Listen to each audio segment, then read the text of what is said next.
درود اور سلام محمد اور آل محمد کے لیے صلوات۔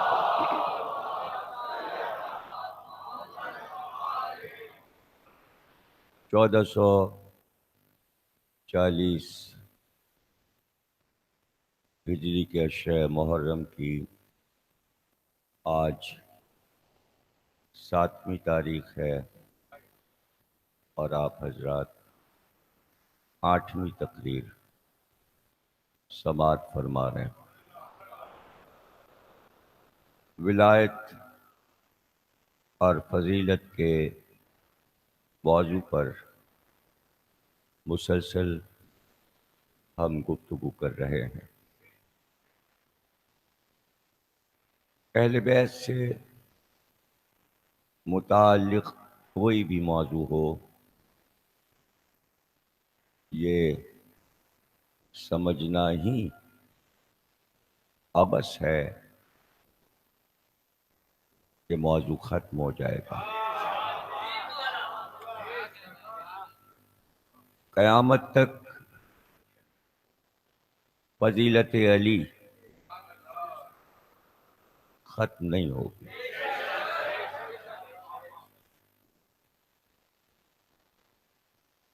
شاید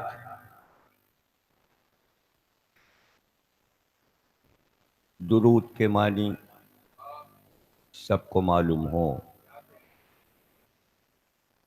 صلوات کسے کہتے ہیں سب کو معلوم۔ حکم ہے اور قرآنی حکم ہے۔ سورہ احزاب میں حکم آیا ہے کہ اللہ اور اس کے فرشتے درود پڑھ رہے ہیں، بس تم بھی پڑھو۔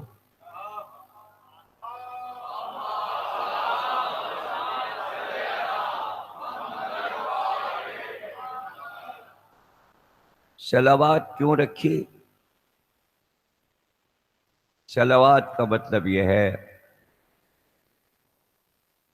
کہ آپ کو یہ اندازہ ہو سکے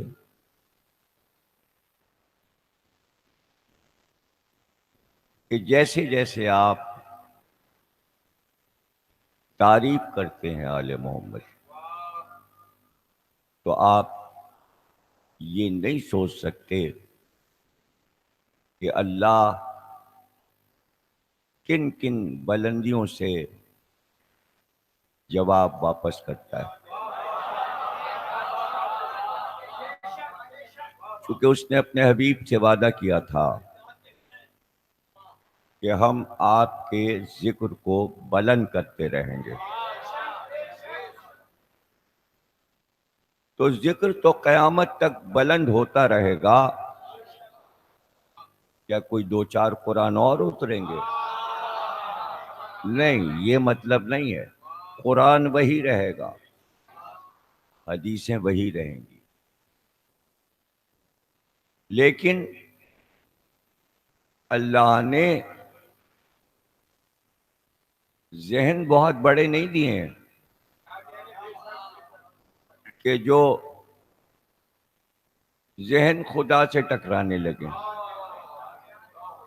نگاہیں محدود دی ہیں، اتنی نہیں کہ آپ 7 آسمانوں کو پھاڑ کر وہاں دیکھ لیں۔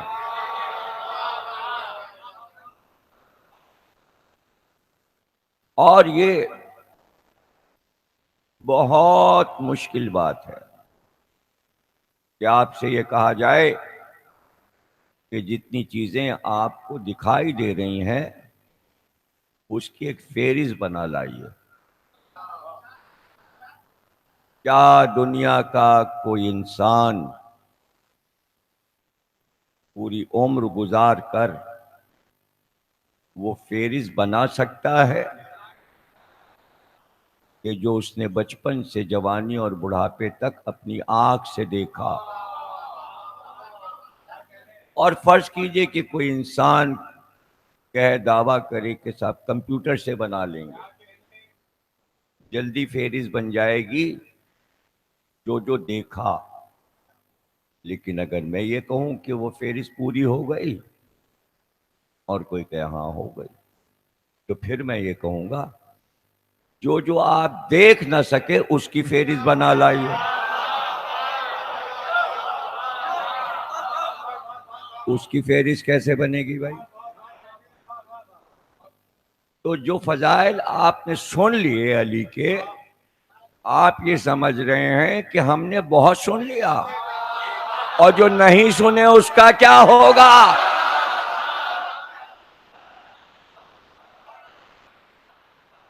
جو اب تک نہیں سنے، لوگ یہ سمجھ رہے ہیں کتابیں ختم ہو گئیں. ایسا لگتا ہے کہ جیسے چند کتابیں دیکھی ہیں، دنیا کے کتب خانے نہیں دیکھے.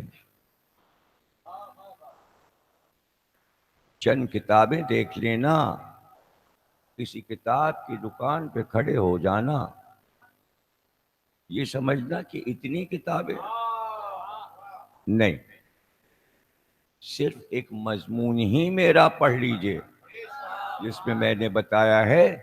دنیا میں چھوٹی لائبریریوں کی بات نہ کریں، بڑے بڑے کتب خانے کتنے ہیں، اور اس میں کتنی کتنی لاکھ اور کروڑ کتابیں ہیں. پھر اس کے بعد بات کیجیے گا کہ ان کروڑوں کتابوں میں کہاں کہاں علی کے فضائل لکھے، کہاں کہاں.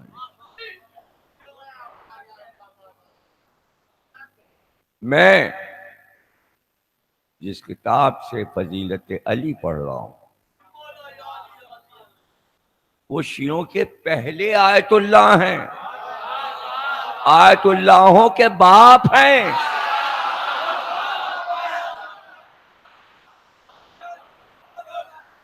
یہاں سے شروع ہو رہا ہے اجتہاد.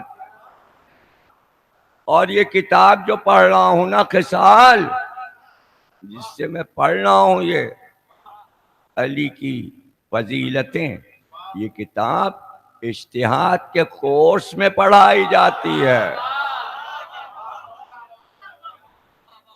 اس کا ایک باب علی کی 70 فضیلتیں، ابھی 19 ہوئی ہیں، تاریخ 7 ہو گئی، تو 70 پڑھنے میں کتنے دن لگیں گے؟ تو پھر 70,000 پڑھنے میں کتنے، اور پھر 70 لاکھ پڑھنے میں کتنی دیر لگے؟ تو حدود کی تو بات ہی نہ کیجیے، حدود کی تو بات ہی نہ کیجیے. میں تو اپنی عمر صرف کر چکا کتابوں کے دیکھنے میں. میں مجلس پڑھنے کے بعد سوچتا ہوں، اور اکثر سوچا کرتا ہوں، جو سب کچھ میں نے پڑھا ہے میں سب کیسے سنا دوں ان کو؟ کب موقع ملے گا؟ میں کیسے بتاؤں؟ ایسے پلک جھپکتے 2 مہینے 8 دن گزر جاتے ہیں، یوں پلک جھپکتے رمضان کا مہینہ گزر جاتا ہے. میں نے ترکیبیں کتنی نکالی. میں نے بھائی کیوں رمضان رکھا، کیوں جمادی الثانی رکھا، کیوں تمام معصومین کی شہادتیں اور ان کی آمد کے جشن کیوں رکھے؟ 2.25 مہینے 8 دن مجھ کو کم پڑے،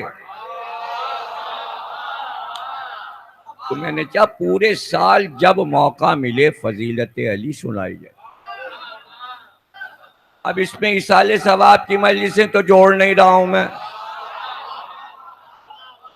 اور ہر بار چاہا کہ کوئی نئی فضیلت سنا ہی دوں. بھلے مجمع بدل گیا تو کیا، کوئی 1-2 تو وہ ہوں گے جو مسلسل سن ہی رہے ہیں. اب یہ بھی حدیث پیش نظر کہ جس نے ایک حدیث علی کی شان میں پڑھ دی، اللہ کہتا ہے میں نے اسے بخش دیا۔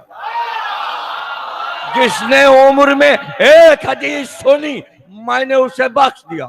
جس نے ایک حدیث علی کی شان میں لکھی، میں نے اسے بخش دیا۔ جہاں اس طرح فضیلتیں بڑھ رہی ہوں، بھائی آپ کا لکھنا ایک حدیث، آپ کا سننا ایک حدیث، آپ کا پڑھنا ایک حدیث، تو کتنے علی والے ہیں اور کتنے رخ سے اسے لکھ رہے ہیں۔ سب کی رائٹنگ ایک ہے، سب کا لہجہ ایک ہے، سب کے سمجھنا کے طریقہ ایک ہے۔ پتہ چلا فضیلتیں پھیلتی جا رہی ہیں۔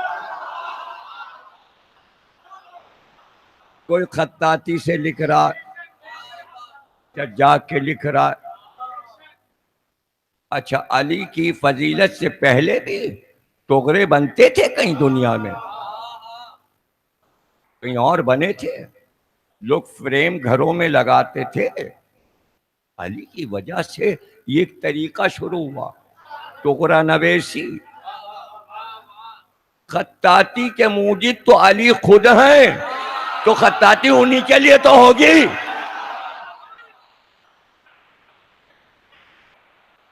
جتنے خط ہیں رائج میں خط کوفی، سب کے موجد علی ہیں۔ اس موضوع پر بھی کتاب ہے کہ رسول اللہ نے خود کبھی نہیں لکھا، ہمیشہ علی سے کہا تم لکھو، لیکن اکثر و بیشتر علی سے کہتے رہتے تھے علی خیال رکھنا بسم اللہ الرحمن الرحیم کا سین ذرا کھینچ کے لکھنا۔ اب تک کھینچ کے لکھا جا رہا ہے۔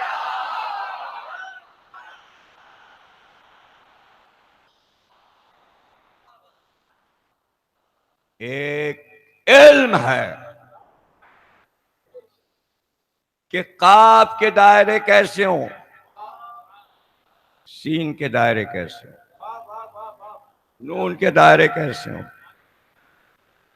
اس کی ترکیب یہ ہے کہ پرکار سے ایک دائرہ بنا لیجئے اور اس دائرے کے اندر سین کے شوشے لکھ کر قلم دائرے پہ چلا دیجئے، اسی میں نون آئے گا، اسی میں قاف آئے گا، اسی کے اندر فے آئے گا۔ فے پورے دائرے سے نہیں کھینچے گا، آدھے دائرے سے چلے گا اور سیدھا جائے گا بے کی طرح، اور ذرا سا دائرے کی طرف مڑ جائے گا۔ اسی طرح بے، تے، سے۔ ابو الاسود دیولی کو کس نے بتایا؟ علی نے بتایا۔ سیکھ لو، لے لو، یہ علم بھی لے لو۔ وہ احرام مصر پر جو عبارت لکھی تھی علی نے وہ بھی بتائی۔ علی کے علاوہ کوئی پڑھ نہیں پایا، علی کے سامنے تحریر پیش کی گئی۔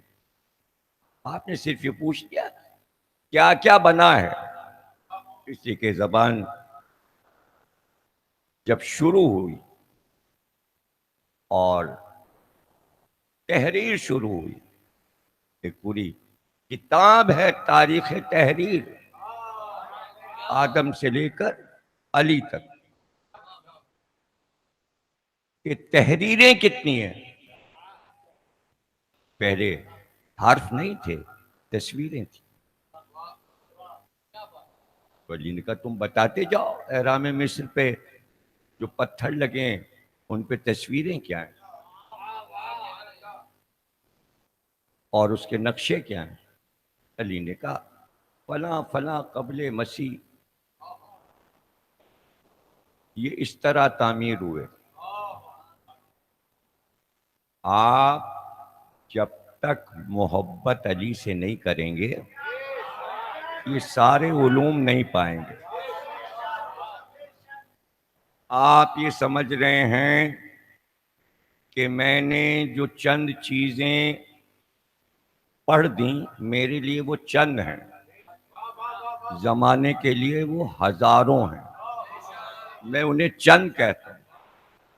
آپ اسی کو ابھی لیے بیٹھے ہیں، 20 سال پرانی تقریریں اب حل کرنے بیٹھے ہیں.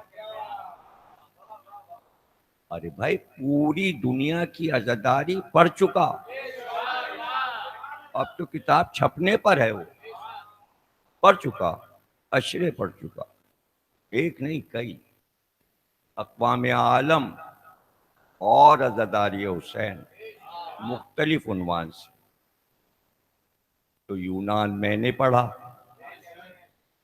سقراط و ارسطو میں نے پڑھا، فرانس میں نے پڑھا، نیپولین میں نے پڑھا. یہ تو سارک ممالک ہیں. میں ورڈ پڑھ چکا، پورا ورلڈ، ہر ملک کی تاریخ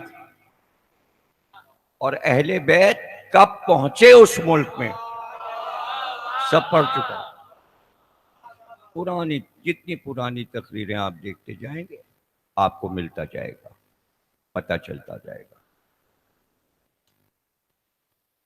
یہ تو چھوٹے چھوٹے ملک ہیں، تبت، ڈھاکہ جسے بنگلہ دیش کہتے ہیں، لنکا، نیپال، یہ چھوٹے چھوٹے ملک ہیں.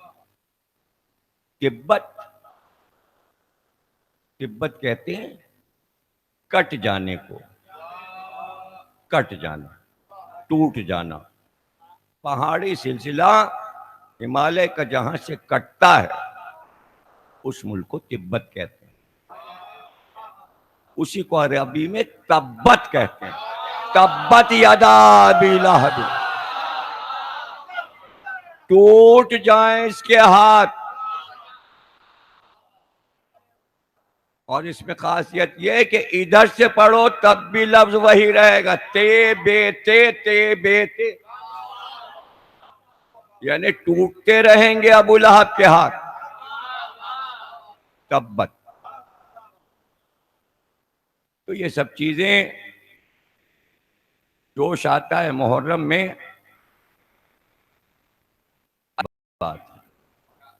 پورے سال سب سوتے رہتے ہیں، محرم میں جاگ جانا ہمیں اچھا لگتا ہے. تو کبھی تو جاگیں اور خوشی ہوگی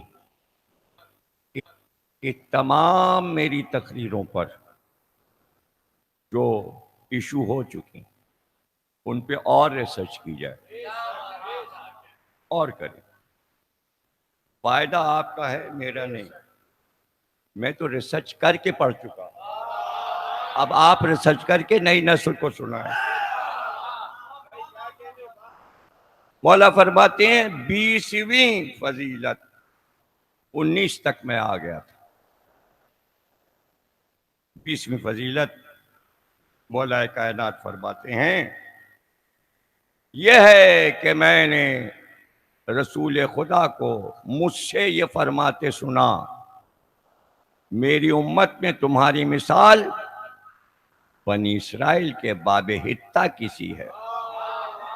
جو تمہاری ولایت میں داخل ہو گیا تو وہ اس باب میں داخل ہو گیا جس طرح کہ اللہ نے بنی اسرائیل کو باب حتہ میں داخل ہونے کا حکم دیا تھا. اب قرآن میں ہمیں وہ آیت دیکھنی پڑے گی باب حتہ والی کہ بنی اسرائیل کو کیا حکم ملا تھا کہ جب باب حتہ میں داخل ہونا تو کس طرح داخل ہونا. بتانا پڑے گا باب حتہ کیا ہے.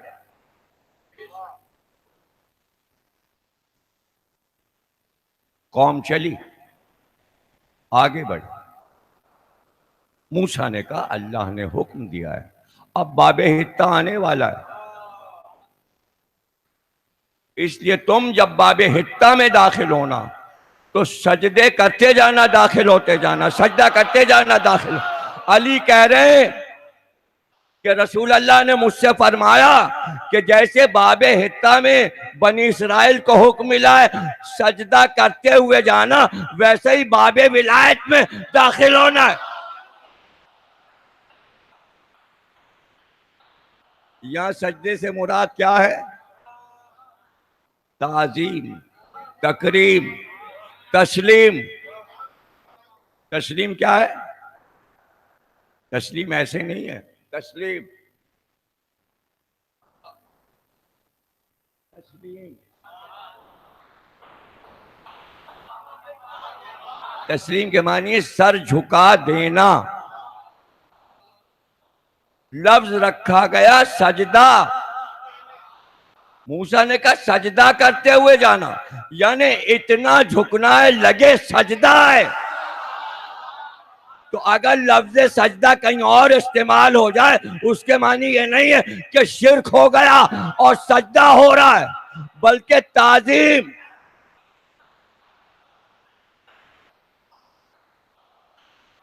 تعظیم، یہ باریکیاں رسول اللہ سمجھا کے جا رہے ہیں اور امت کے سمجھ میں نہیں آ رہا ہے۔ ہر ایک اللہ میاں کی پارٹی میں جا کے اور کہتا ہے ہم تو ادھر کھڑے ہیں اللہ کے ساتھ، ہم تو اللہ کے ساتھ کھڑے ہیں۔ اچھا تم اللہ کے ساتھ کھڑے ہو گئے تو شرک نہیں ہوا؟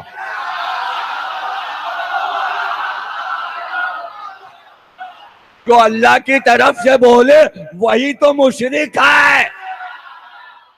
محمد اور علی کو چھوڑ کر تو ہوتا کون ہے اللہ کی طرف؟ تو کون ہوتا ہے؟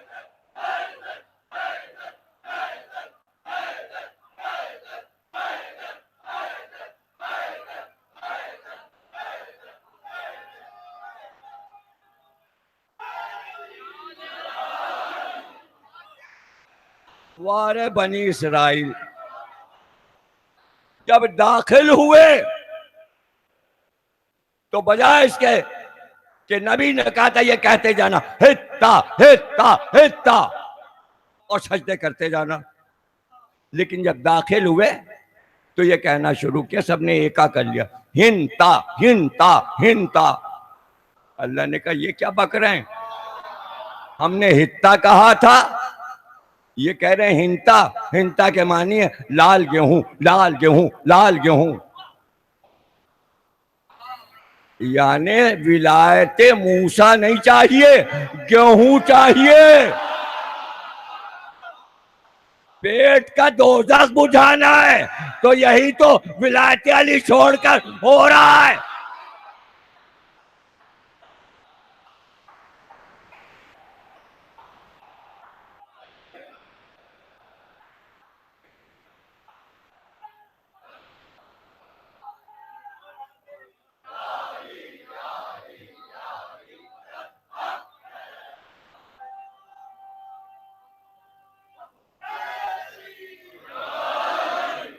کہاں ہے ولایت علی؟ اور یہ پیغمبر کہہ چکے تھے وہ کرے گی میری امت جو بنی اسرائیل کر چکے، وہی کیا۔ باب حتہ کو چھوڑا بنی اسرائیل نے، مسلمان نے باب ولایت کو چھوڑ دیا۔ 21ویں فضیلت یہ ہے کہ میں نے رسول خدا کو یہ فرماتے سنا، میں علم کا شہر ہوں، علی اس کا دروازہ، اور شہر میں سوائے دروازہ ہرگز داخل نہیں ہوا جا سکتا۔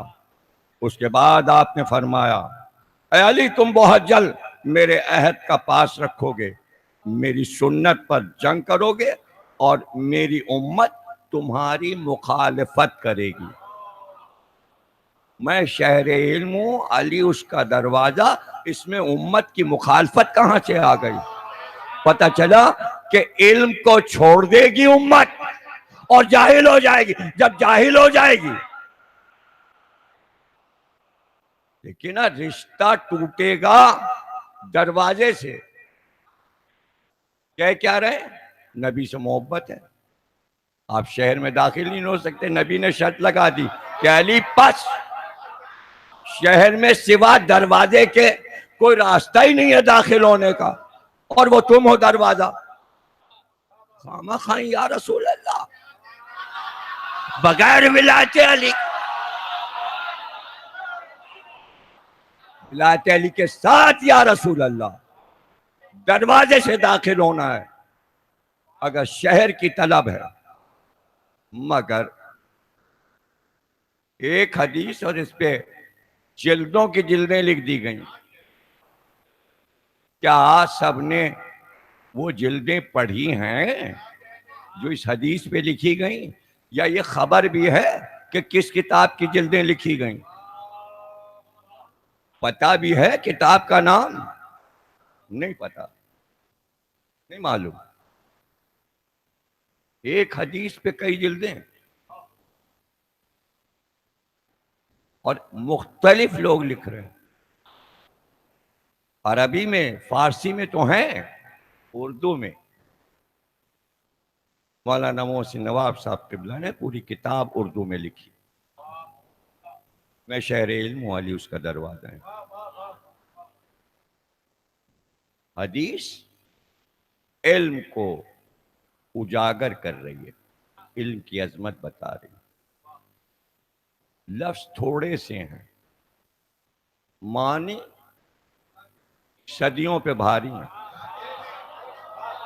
سوال کرتے جائیں حدیث حل ہوتی، سوال کرتے جائیں حدیث حل ہوتی جائے گی.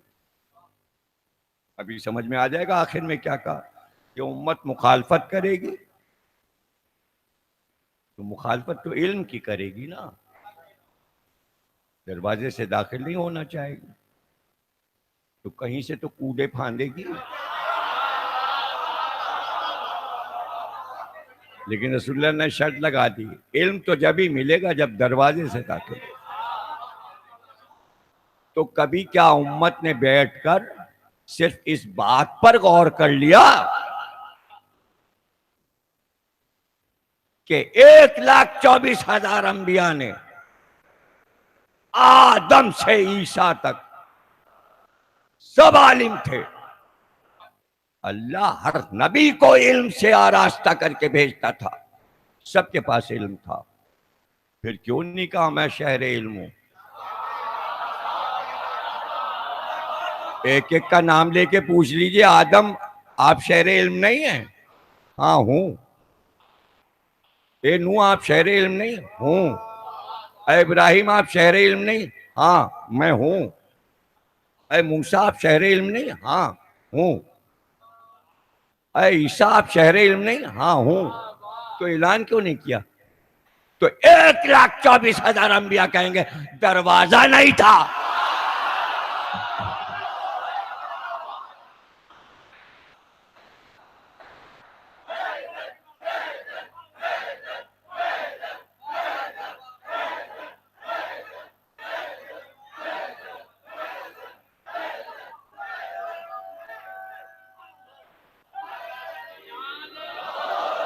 دروازہ جب ہوا تو آخری نبی نے کہا میں شہر علم ہوں. علی اس کا دروازہ. اب اور سوچئے، شہر میں تو جب گھس سکے گا کوئی کہ جب یہ شکوہ کرے کہ دروازے پہ نہیں ملا.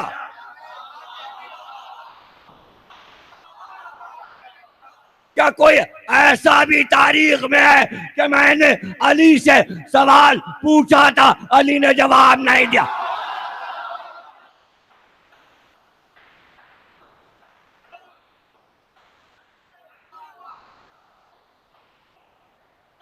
ہے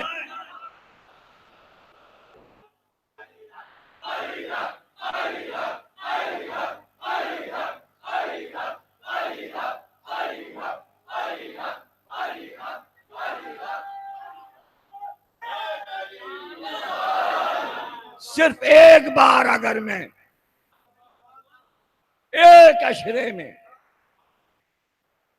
ایک اشرے میں، جبکہ اشرہ ناکافی ہے، ایک اشرے میں صرف میں موضوع رکھ کے محفل سلونی سنانا شروع کروں کہ جب علی نے منبر کوفہ پر کا سلونی، مجھ سے پوچھو تو میں آپ کو پوری محفل سناؤں جو 10 دن میں ختم نہیں ہوگی، کہ لوگوں نے پوچھنا شروع کیا ابھی تک کسی نے پڑھا ہے؟ ہم نے تو نہیں سنا، ہم نے تو نہیں سنا کہ 10 تقریریں صرف اس پہ کر دی ہوں کہ کیا کیا پوچھا گیا۔ یونان سے آنے والے نے کیا پوچھا، روم سے آنے والے نے کیا پوچھا، چین سے آنے والے نے کیا پوچھا،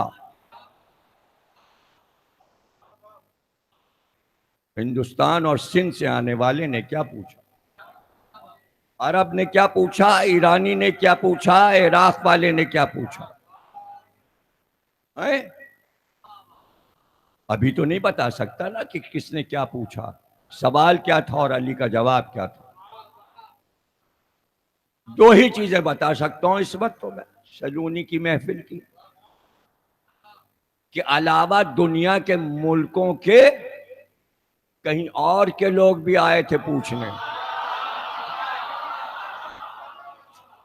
اور اس محفل میں جو حلا بھی بیٹھے تھے، تو جاہل کہاں چپ بیٹھتا ہے، وہ دیکھتا ہے سب بول رہے ہیں تو وہ بول پڑتا ہے، لوگ یہ نہ سمجھیں یہ کیوں نہیں بول رہا ہے، لیکن زبان کھلی اور پہچانا کہ یہ بھی علی کا قول ہے، تو وہ کونے میں بیٹھا تھا وہاں ادھر، اس نے دیکھا سبھی پوچھ رہے ہیں اور علی سب کو جواب دے رہا، اس نے کہا اچھا تو بتائیے میرے سر پر بال کتنے ہیں،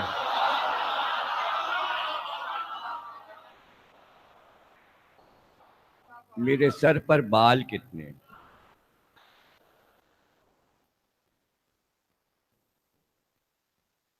ایک سوال ہوا تھا آسمان پہ ستارے کتنے ہیں، کہ تیرے گھر میں بھیڑ پلی ہے، ایک مٹھی مار جتنی مٹھی پھیلا سکتا ہے اور بھیڑ کے بال نوچ لے، توڑ لے بڑے بڑے بال، اور اس کے بعد گننے بیٹھ جا،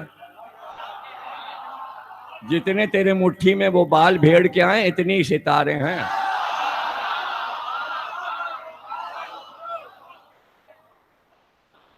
تو وہ پوچھ رہا ہے میرے سر میں بال کتنے، ہو سکتا ہے کہ سارے بال گر گئے ہوں، ضروری ہے کہ بہت افریقن والے بال ہوں گے، گنجان بال ہوں گے، ایک ہے گنجان ایک ہے گنجا، برا نہ مانے، نہ گنجان والا نہ گنجا، یہ تقریر ہے، یہ خطابت ہے، اس میں کوئی اپنے اوپر نہیں دل پہ لیتا باتیں، بہت سے لوگ دل پہ لے جاتے، نیپال دل پہ لیے لیتے، مرے چلے جا رہے ہیں، پورا نیپال ان کے اوپر، یعنی ان کی پال پڑ گئی اور نئے اوپر۔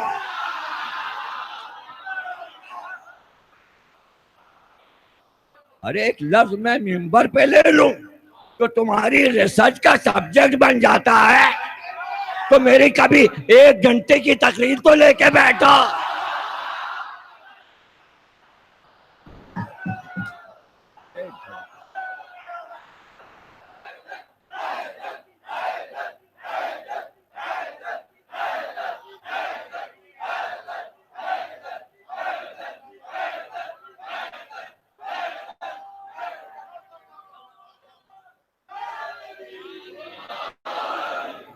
پال پڑ گئی،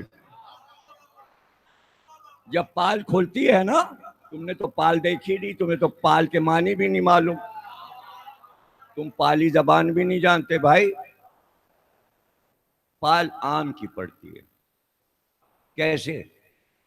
اب تھوڑی پڑ، اب تو پوڑیاں ڈال دیتے ہیں، آم کچے رکھے اور کیمیکل کی پوڑیاں ڈال دیں، کہتے 3 دن کے بعد کھولیے گا، 4 دن کے بعد کھولیے گا. پہلے کچے آم آتے تھے، کچی زمینیں تھیں، آم رکھا ایک کونے میں، ڈھیر لگا دیا، اس کے اوپر پیال جس کے چھپر بنتے تھے، چھتیں بنتی تھیں، وہ اس کے اوپر ڈال دیا. پودے کی گھاس ہوتی وہ ڈال دیا، خشک، اس پر سے مٹی گیلی لگا دی اور پھر پلاسٹر کر دیا. ایک احرام مصر کونے کا بنا دیا. اب وہ بند ہے. اب ٹائم مقرر تھا کس دن پال کھلے گی، اسے کہتے تھے آم کی پال پڑ گئی. جو پرانے امروہے کے ہیں وہ جانتے ہوں گے، اس لیے کہ سب سے زیادہ آم کے باغ اس علاقے میں امروہے میں، اور جتنے آم کی قسمیں امروہے میں پائی جاتی ہیں شاید اس علاقے میں کہیں اور نہیں ملتی. اور اتنے نام ہیں آم کے کہ تابہ امروہی صاحب نے پوری مثنوی لکھ کر اس میں کئی سو نام گنوائے ہیں جو امروہے میں پائے جاتے ہیں. تو جو آموں کے نام نہ جانتے ہوں وہ پال کیا جانے، ہو جو پال نہ جانے وہ نہ پال کیا جانے.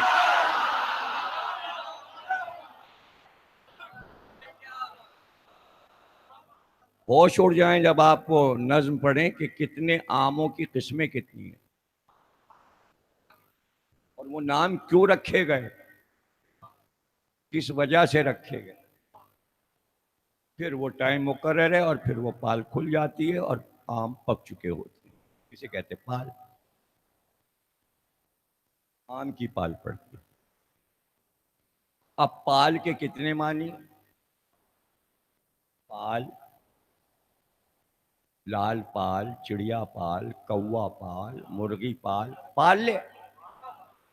ارے اولاد پال اپنی. مگر جابر بن عبداللہ انصاری نے کہا کہ ولایت علی پہ اپنی اولاد پال.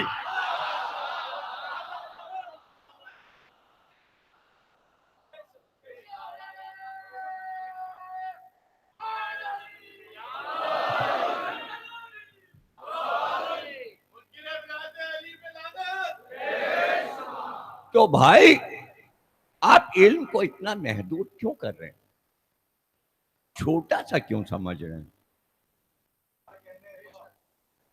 اور یہ یاد رکھیے جتنا آپ نے سمجھا آپ اتنا ہی تو سمجھ رہے ہیں نا.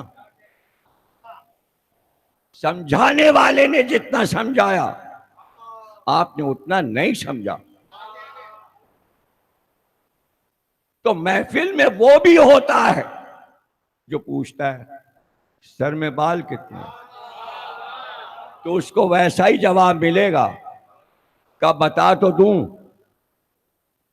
جن کر یقین کیسے کرے گا کہ جو تعداد علی نے بتائی ہے، تجھے یقین کیسے آئے گا؟ اس لیے کہ تو اپنے سر کے بال گن نہیں سکتا. تعداد تو بتا دوں، ہاں بس اتنا بتا دوں، یا گھر جا، تیرے گھر میں جو بیٹا پل رہا ہے وہ میرے بیٹے حسین کا قاتل ہے. پتہ چلا عمر سعد کا باپ سوال کر رہا تھا.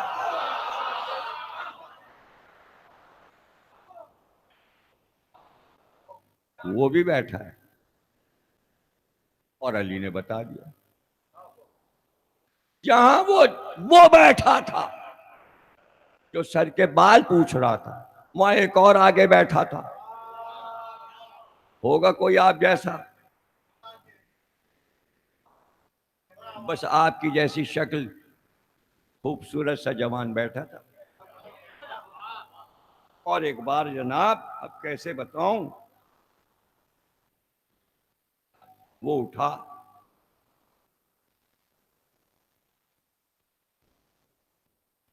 اس نے کہا یا علی بتائیے اس وقت جبریل کہاں ہے؟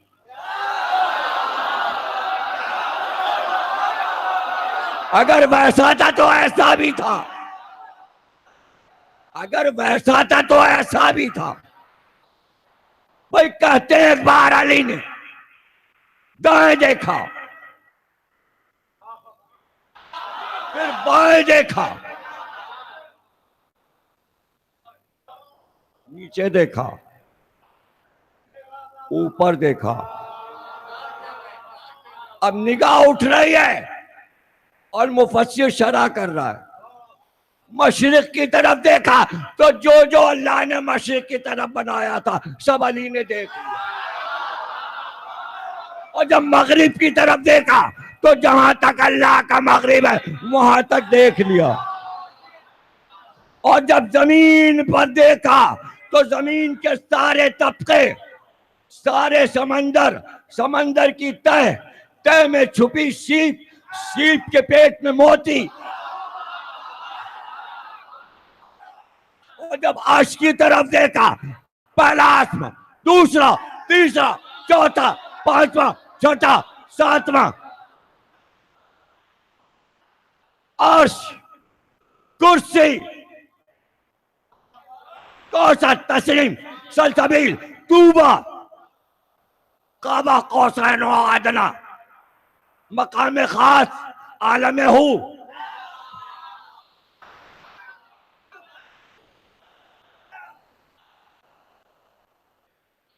کا دیکھ لیا، نہ ادھر جبریل نہ ادھر جبریل، نہ زمین کے طبقوں میں نہ آسمان کی بلندیوں پہ،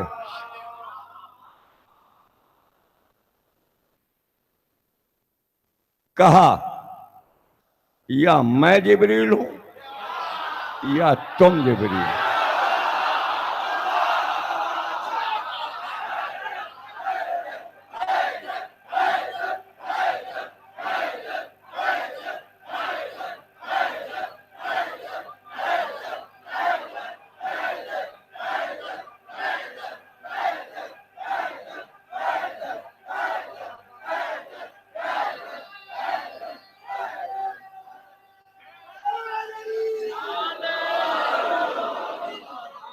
اور کہا میں جبریل ہو نہیں سکتا، اس لیے کہ میں نبی کا ولی ہوں، وصی ہوں، تم ہو جبریل۔ یہاں بات ختم ہوتی محفل سلونی کی، تو بعد میں لوگ کہتے دیکھا سلونی کا دعویٰ کرنا تھا، ایک آدمی کو بٹھا دیا، جانے عراقی تھا کہ عرب، اور اسے سکھا دیا کہ تم کھڑے ہو جانا اور ایسا سوال کرنا، اور بعد میں علی کہہ دیں گے تم جبریل ہو، ایک جوان کو کہہ دیں گے تم جبریل ہو، اور وہ غائب ہو گیا جوان۔ جیسا ہی علی نے کہا تم جبریل ہو، ویسے ہی جبریل نے اپنی ماہیت بدلی، اور ایک بار ہاتھوں کو ہلایا تو اب پر تھے، اور یہ کہتے ہوئے پرواز کی کہ جہاں چاہے اللہ اپنا علم رکھ دے، یہ کہہ کر مسجد کوفہ کے دائیں دروازے سے نکلے، نہ بائیں دروازے سے، چھت کی طرف چلے، چھت پھٹی، جبریل گئے، چھت جڑ گئی، تاکہ مجمع دیکھے کون گیا اور کون آیا تھا۔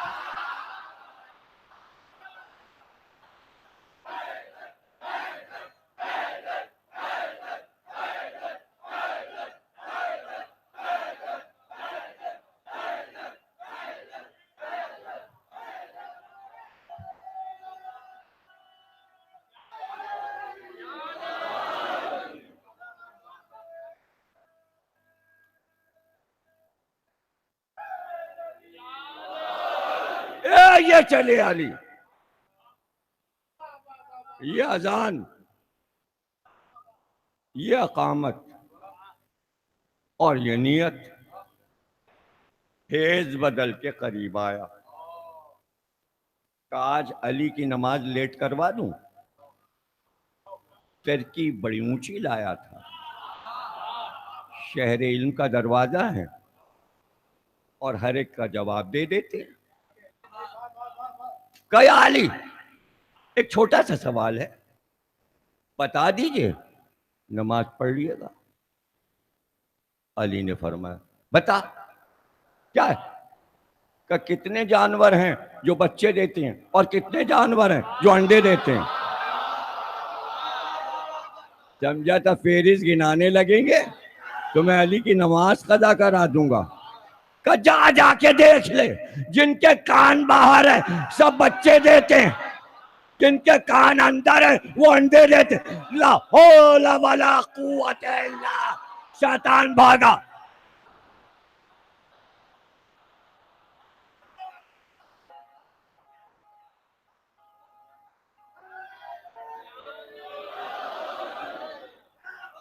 میں شہر علم ہوں، علی اس کا دروازہ.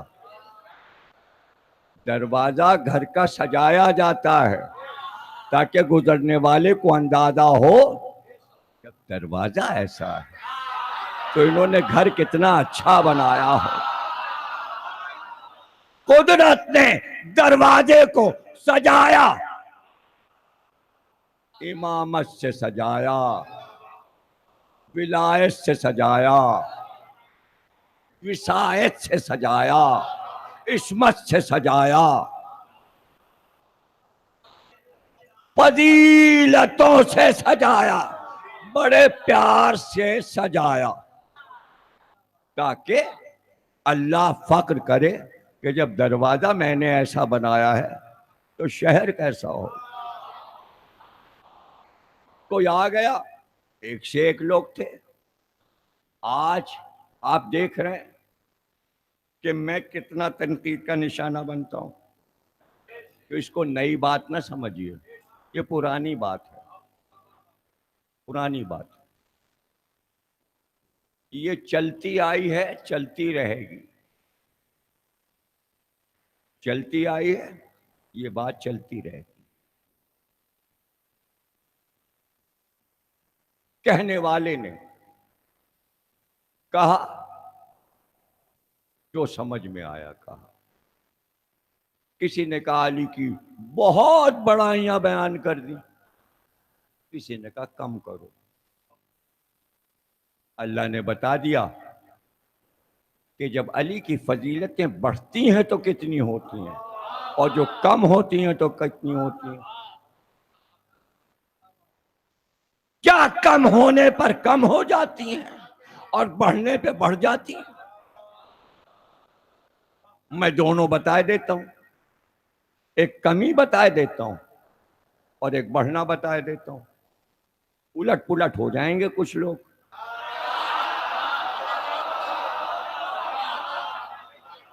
ارے جب گھٹتے ہیں علی تو کہتے ہیں میں بے کے نیچے کا نقطہ ہوں، اور جب بڑھتے ہیں کہتے ہیں دو سے نبی پہ.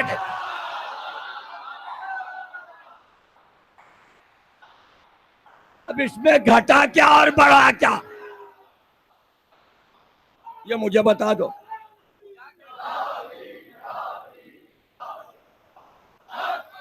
بے کے نیچے کا نقطہ.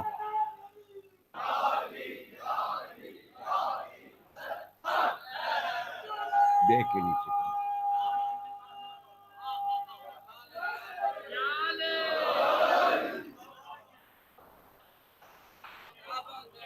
نقطہ کہہ کے بتایا. ارے پھیلا کے تو دیکھو.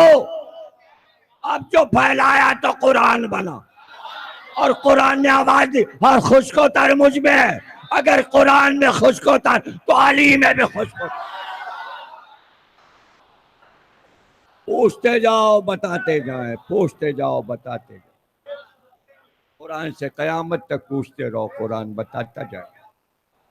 کیا قرآن 114 سوروں میں تھک جائے گا؟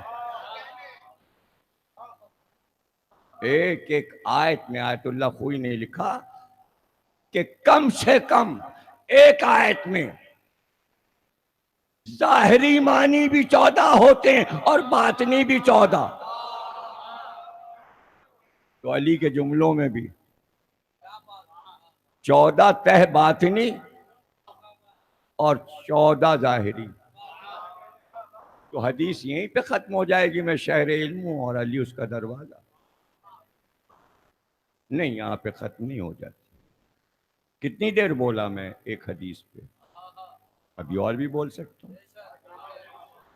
کہ یہ تو پورا اشرا پڑھ دوں، اس لیے کہ جلدوں کی جلدیں لکھی گئیں، حدیث سے انکار ناممکن۔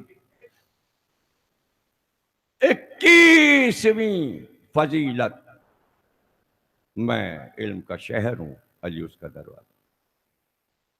22ویں فضیلت یہ ہے کہ میں نے رسول خدا کو یہ فرماتے سنا، اللہ نے میرے دونوں بیٹوں حسن اور حسین کو اپنے نور سے خلق کیا۔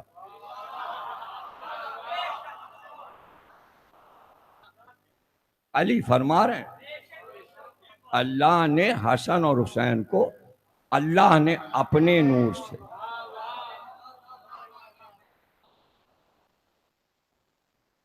جسے اس نے تم اور فاطمہ میں ودیعت کیا تھا۔ یہ دونوں اس طرح جنبش کرتے ہیں جیسے کانوں میں گوشوارے جنبش کرتے، اور ان کا نور شہداء کے نور سے 70 گنا زیادہ ہے۔ اے علی، اللہ نے مجھ سے وعدہ فرمایا ہے کہ وہ ان دونوں حضرات کو ایسی کرامت سے نوازے گا جس سے سوائے انبیاء مرسلین کے کسی کو مکرم نہیں کرے گا۔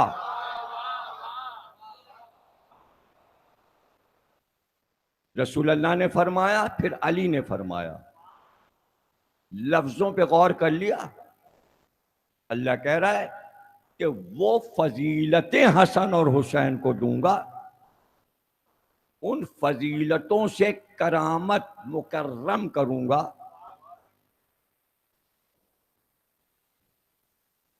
کہ جس سے انبیاء کو نوازا۔ تو گویا انبیاء کو بھی کرامت دی، حسن حسین کو بھی کرامت دی۔ کرامت کیا؟ پڑھ لیجئے، فلانے پیر کی کرامتیں، فلانے ولی کی کرامتیں۔ کرامت کے معنی معجزہ، کرامت دکھانا، معجزہ دکھانا۔ یاد رکھنا، معجزے پہ اشرا پڑھ چکا ہوں، معجزہ اور قرآن کے نام سے چھپا ہوا موجود ہے۔ میں تو کہتا ہوں بحث کرنے والے میری کتابوں کو غور سے پڑھیں۔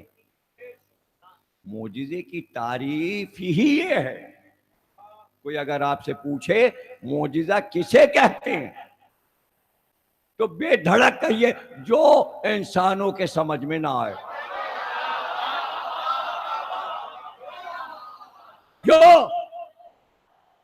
جو عقل میں نہ آئے۔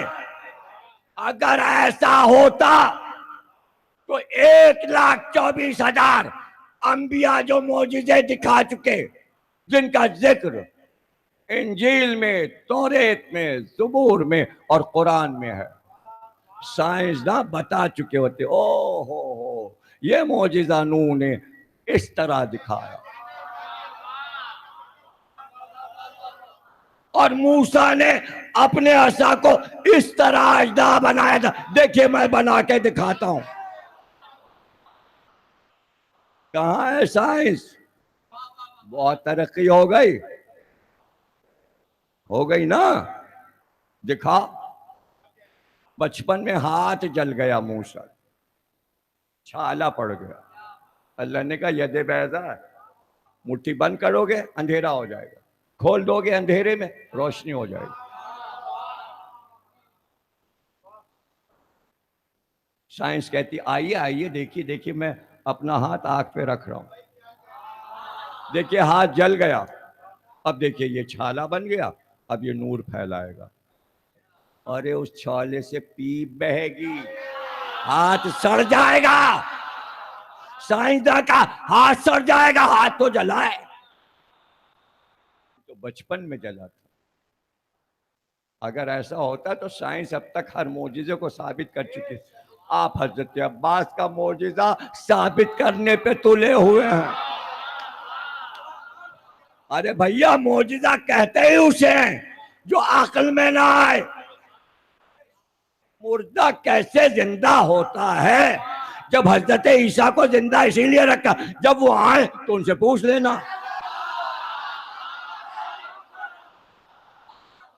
اور پڑھ لو سورہ مائدہ کہ کتنے مردے حضرت عیسیٰ نے جلائے، قرآن میں ہے.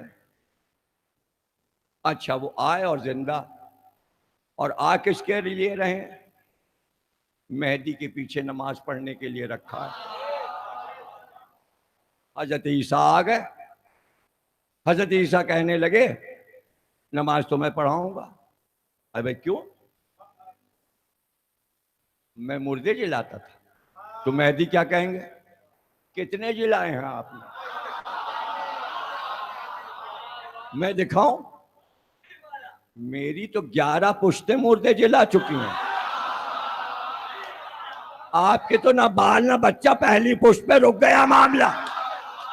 میرے تو اجداد جلا رہے تھے، اب دیکھیے میں جلاتا ہوں.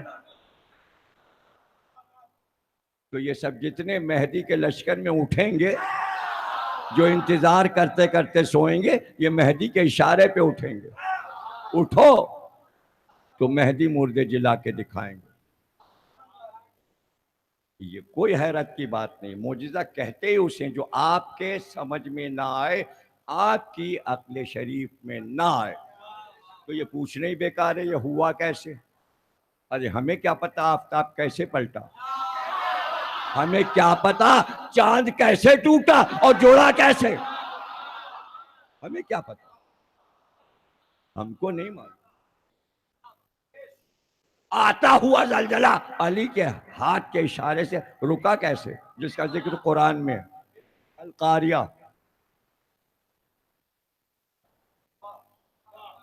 علی کہیں گے زمین سے کیا ہو گیا تجھے، ٹھہر، بوتراب ہے. کہاں سمجھ میں یار. یہی معجزہ آپ حل کر لو کہ پورے شہر کراچی میں نکل جاؤ، چپے چپے پہ ذکر علی ہو رہا ہے. یہ کیسے ہو رہا ہے؟ یہ ان سے پوچھو جن کا ذکر نہیں ہوتا.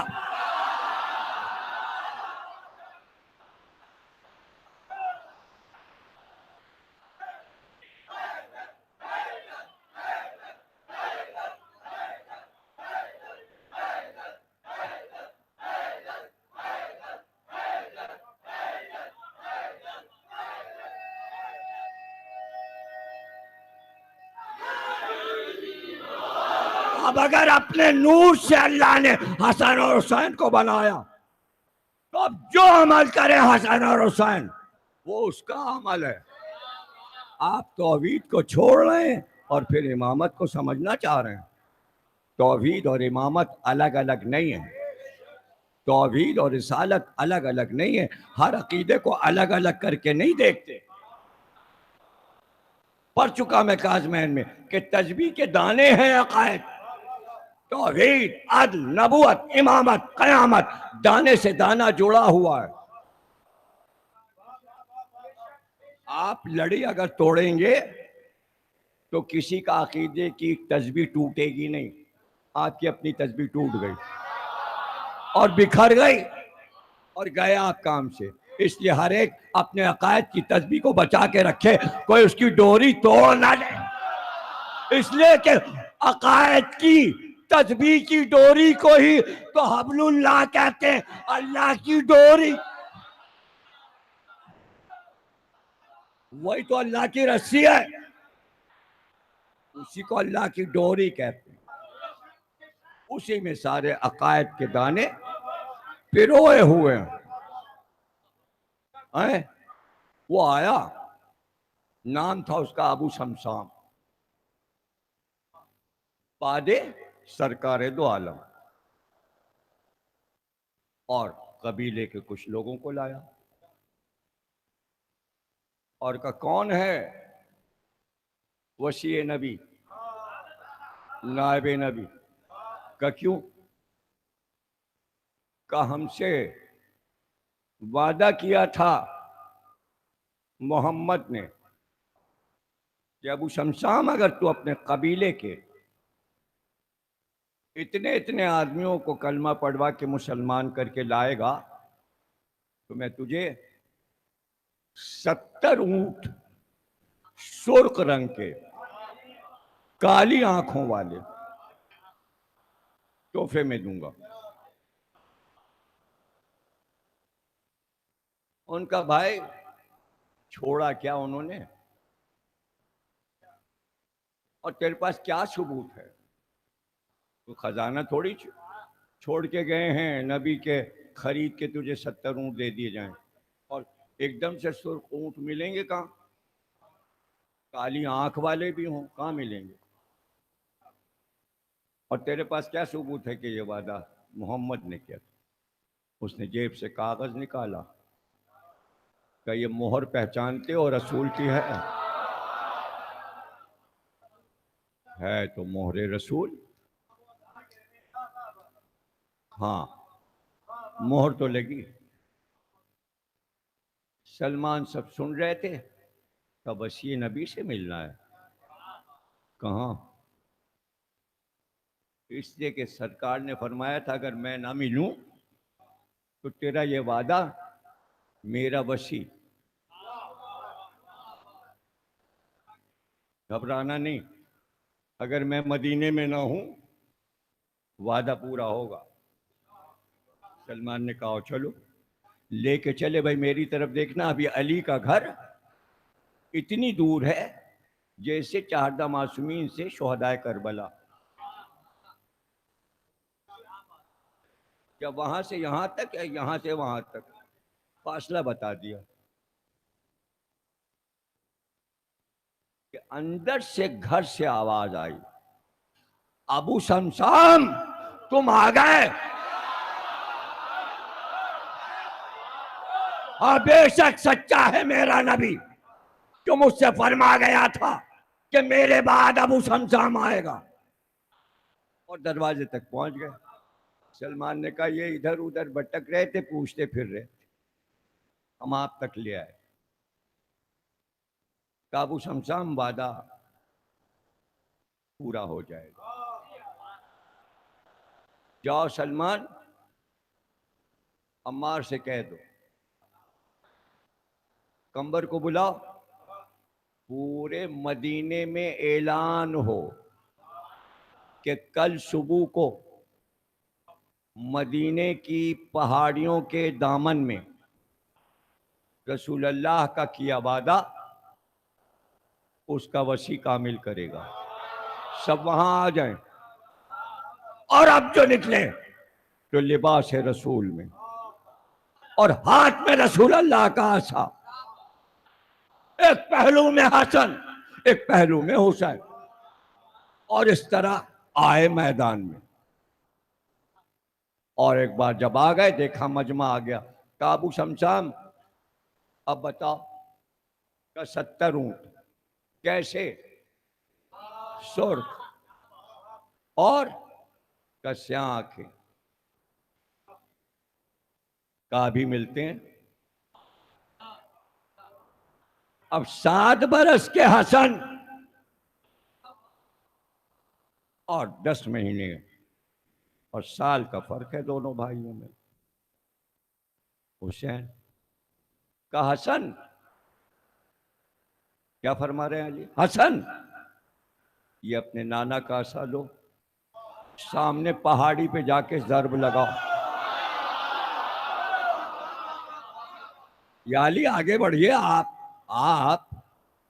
کہ نہیں دیکھو تو ابھی یہ حسن کیوں جا رہے ہیں.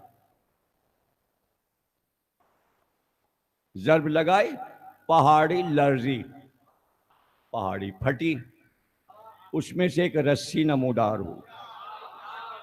امام حسن نے فرمایا ابو شمشام اس رسی کو پکڑ کر کھینچ.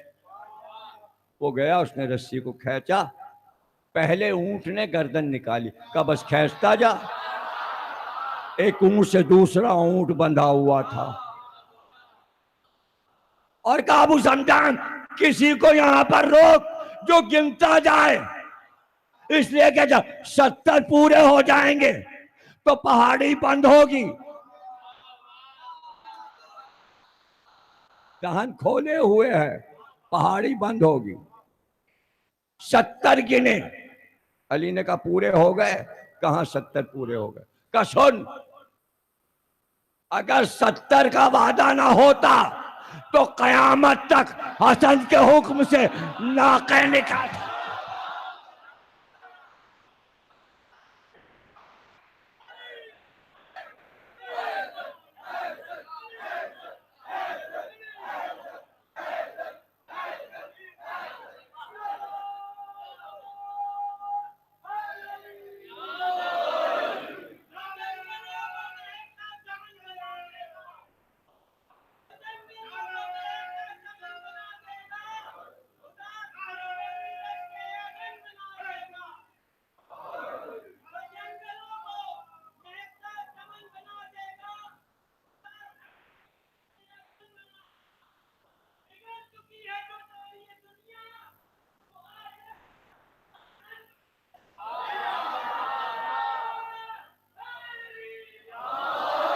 یا علی آپ نے ضرب کیوں نہیں لگائی؟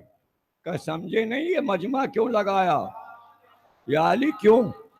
کہ ولایت حسن کا اعلان کرنا تھا. وہ غدیر تھا میرے لیے، یہ غدیر ہے حسن کے لیے.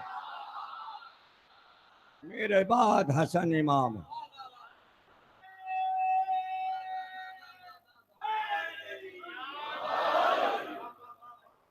ضرورت تھی کہ ولایت حسن علی سمجھائیں اور شجاعت حسن بھی علی سمجھائیں. پہلو میں کھڑے تھے حسن، اور جنگ قیامت کی تھی، اور جا کے لوگ پیچھے ہٹ رہے تھے. لیکن علی کہتے تھے نشانے پہ جاؤ. لیکن نشانہ کیسے؟ 10,000 آدمی راستہ روکے تھے. ایک بار ایک بجلی سی چمکی اور پتہ چلا کہ نشانے پر کسی نے وار کیا اور لگا ایک پہاڑ زور سے گرا. پہاڑ گرا، آواز آئی. علی نے کہا یہ کون؟ کہا آپ کا بڑا بیٹا حسن. کہا لڑائی فتح ہو گئی. علی نے پہلی لڑائی کون سی لڑی؟ بعد نبی. ہاں فتح ہو گئی. بغیر نام لیے تمہیں سمجھا دیا. کیا گرا؟ اب میں کیا بتاؤں بھائی، پہاڑ کہا نا، یعنی وہ اس طرح گرا کہ جیسے پہاڑ گرتا ہے. ارے پہاڑ سمجھ کے تو لائے تھے اس کو. اچھا تو کیا کسی اور طریقے سے سمجھا دوں؟ میرنیس کا ایک نوکر تھا، اس کو بازار بھیجا، جانے کیا لینے بھیجا، ضروری کام سے. کافی دیر ہو گئی، نہیں آیا. بہت دیر ہو گئی، کافی دیر کے بعد آیا. کہاں مر گیا تھا؟ ارے سامنے تو اکبری دروازہ ہے، اتنی دیر لگا دی. کہو سرکار اکبری دروازے تک پہنچے تھے، وہاں دیکھا 2 اونٹ لڑ رہے تھے. میں لڑائی دیکھنے لگا. کہ کمبخت بتاتا کیوں نہیں جنگ جمل دیکھ کے آ رہا.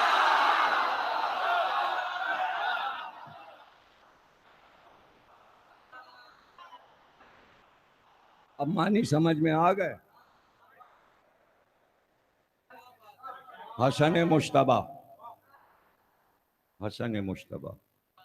شجاعت الویا کے مالک، اس لیے لے گئے ہیں حسین قاسم کو کربلا. اس لیے کہ حسن کی شہادت کو 10 برس گزر چکے. اب نئی نسل شجاعت حسن دیکھ لے. ہاں چلے مدینے سے، سب گھوڑے پہ سوار ہیں، سب کو گھوڑے دیے، رسول اللہ ہی کے گھوڑے. عباس بھی گھوڑے پر، علی اکبر بھی گھوڑے پر، لیکن قاسم آپ کا حکم تھا قاسم کو اونٹ پہ بٹھانا، اور کھلے اونٹ پہ نہ بٹھانا، قاسم کو دھوپ بالکل نہ لگے۔ میں نہیں چاہتا کہ میرے بھائی حسن کا جو رنگ تھا چہرے کا وہ اللہ نے قاسم کو دیا ہے، ایسا نہ ہو کہ دھوپ میں یہ پھول گلاب کا کملا جائے۔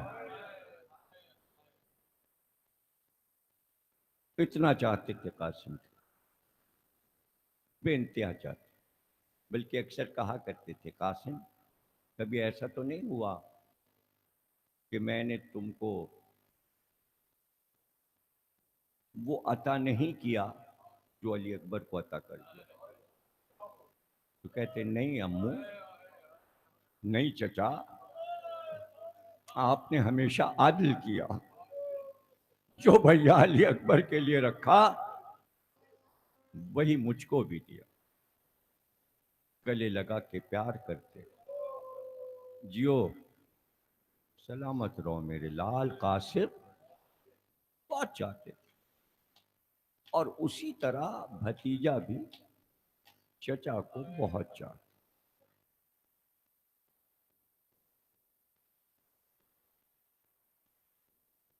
شب عاشور تھی، خیام حسینی کی پشت پر قنات کے پاس علی اکبر اور عباس گفتگو کر رہے۔ عباس کہتے تھے آپ آقا زادے ہیں، شاہزادے ہیں، میں پہلے میدان جنگ میں جاؤں گا، آپ کے بابا پر سے قربان ہو جاؤں گا۔ تو علی اکبر کہتے آپ بزرگ ہیں، آپ میرے چچا ہیں، میں آپ سے چھوٹا ہوں عمر میں، مجھے جانے دیجیے۔ چچا عباس اچھا نہیں لگے گا کہ میں رہ جاؤں اور آپ پہلے چلے جائیں۔ ابھی یہ باتیں ہو رہی تھیں کہ درمیان سے خیام حسینی سے 14 سال کا شہزادہ آیا اور دونوں شہزادوں کے بیچ میں ایک ہاتھ چچا کے سینے پہ پیار سے رکھا، دوسرا بھائی علی اکبر کی، اور کہا چچا نہ آپ پہلے جائیں گے چچا عباس، نہ بھیا علی اکبر پہلے آپ جائیں گے، قاسم پہلے جائے۔ جو کہا تھا وہ کر کے دکھا دیا، جو قاسم نے کہا تھا وہ کر کے دکھا دیا۔ پور کی شب سب کو جمع کیا حسین نے اور محضر پڑھ کے سنا دیا، کل تم سب قتل کر دیے جاؤ گے، تم میں سے کوئی نہیں بچے گا۔ حبیب، زہیر، عابس، شبیب، مسلم ابن اوسجا، شبیب شاکری، سب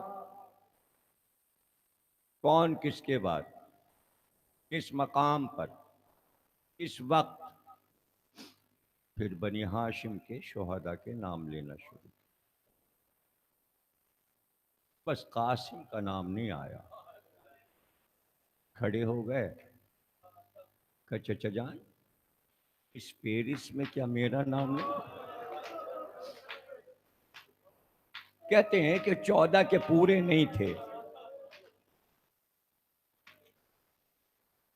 14 سال کے پورے نہیں تھے، مقتل نگار یہی لکھتا ہے،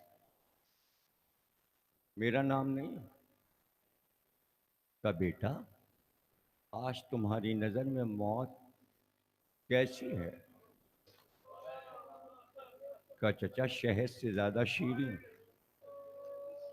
بس جب جواب سن لیا، کبھی جو دادا نے جیسا جواب دیا تھا ویسے ہی پوتے نے جواب دیا. موت کے بارے میں جو علی کہا کرتے تھے کہ علی کو موت کی کیا پرواہ، موت علی پہ آ گرے یا علی موت پہ جا گرے. ایسے ہی خوبصورت جواب قاسم نے بھی دیا. شہد سے زیادہ شیریں ہے موت، شہادت کی موت.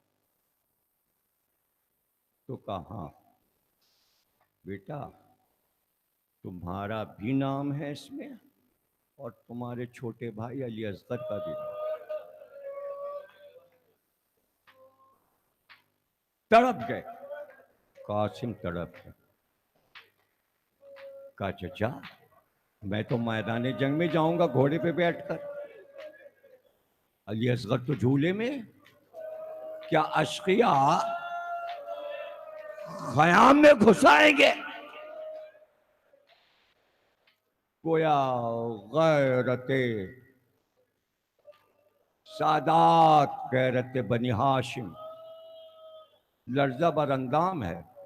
کیا بیویوں کے درمیان اشقیاء آ کے بچے کو قتل کریں گے؟ کہا نہیں قاسم، جب تک ہم اور تم ہیں اشقیاء یہاں کیسے آ سکتے. ہاں علی اصغر کو میں اپنے ہاتھوں پہ لے کر جاؤں گا پانی پلانے. ایک ظالم کا تیر علی اصغر کی معصوم زندگی کا خاتمہ کرتے. رونے لگے قاسم بلک کر. کا محضر شہادت میں تم بھی ہو اور وہ تمہارا چھوٹا بھائی علی اصغر بھی. کیسے شب عاشور گزاری ہے موت کی خبر سن کر. اتنی بے قراری تھی کہ کسی طرح جلدی صبح ہو جائے اور ہم سب اپنی شجاعت کے ہنر دکھا کر نثار حسین ہو جائیں. عاشور نمودار ہوئی، لڑائی شروع ہوئی، تیروں کی بارش ہوئی، شہداء جانے لگے، شہید ہونے لگے، لاشیں آنے لگیں. حسین لاش اٹھا اٹھا کر لائے. انصار و اصحاب کے بعد رشتہ داروں کی باری آئی. مسلم کے پیاروں کی لاشیں آئیں. اور ایک بار ام فروا نے کہا فضہ ذرا قاسم کو بلا. قاسم آئے. مادر گرامی ارشاد فرمائیے. کہا بیٹا صبح سے انتظار تھا کہ میرا لال جائے گا، اب تک کہیں شور کی آواز نہیں آئی کہ قاسم میدان جنگ میں جا رہا ہے. کہا ماں ہم نے تو بہت کوشش کی، بار بار ہم چچا کے سامنے آئے اور کہا کہ ہمیں بھیجیے، لیکن چچا ہر بار کہہ دیتے قاسم ہم تم کو میدان جنگ میں جانے نہیں دیں گے، ہم ان برستے ہوئے تیروں میں، ان تلواروں میں، اسلحے کی جھنکاروں میں ہم تمہیں نہیں جانے دیں. تم میرے مرحوم بھائی کی نشانی ہو.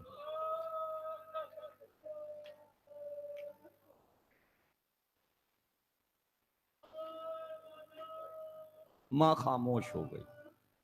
ماں خاموش ہو. قاسم وہیں خیمے میں زمین پہ بیٹھ گئے، جیسے بہت دل کی اداسی بڑھتی جا رہی. خاموش. ایک بار ماں نے بیٹے کا چہرہ دیکھا. کہا بیٹا یاد آیا مجھے، تم تو بہت چھوٹے تھے، کوئی 13-14 برس کے تھے جب تمہارے بابا کو زہر سے شہید کیا گیا. تمہارے بابا نے جگر کے 72 ٹکڑے